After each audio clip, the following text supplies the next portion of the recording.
siam kakang Jabing kakien umat kilang Habdeng ulyo badung mintang adon Bandu yapi Balait ngam kwa Ngas ngamarway Ngas ngaw kenja Ngam sgal mentoy Yesu mentah Jing yet napi ngam kwa bandu Shawe napi ngam kwa shu Ngan salong marway Khlem mapi Hindray pims gaftu Pirang jan bari Pirang yejai Pirang jan bari Piken mau yai Ngatip picai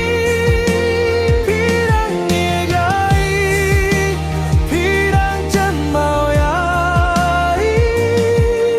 Toklet no yang atoid hok tang yai Yano pinjit Yano pinjit Toong no mentar Wat nyimpen slem Namar ngam kwa Ban pentut yapi Kaminto yanga Banit yapi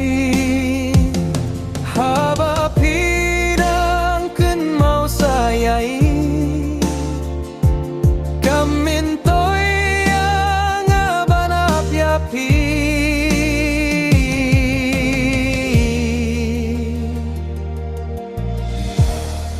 Klet no yanga toyeit hok yai Klet na yanga nama marjongi Laka jong kalinting in yait mentah Wat nem sahnut shu yanga Piden mau yai Pidang jan bari Kliteng mau yai Ngatip pijaing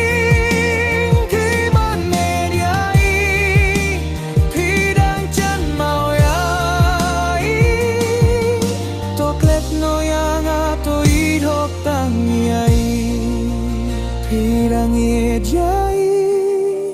Pidang jan mau di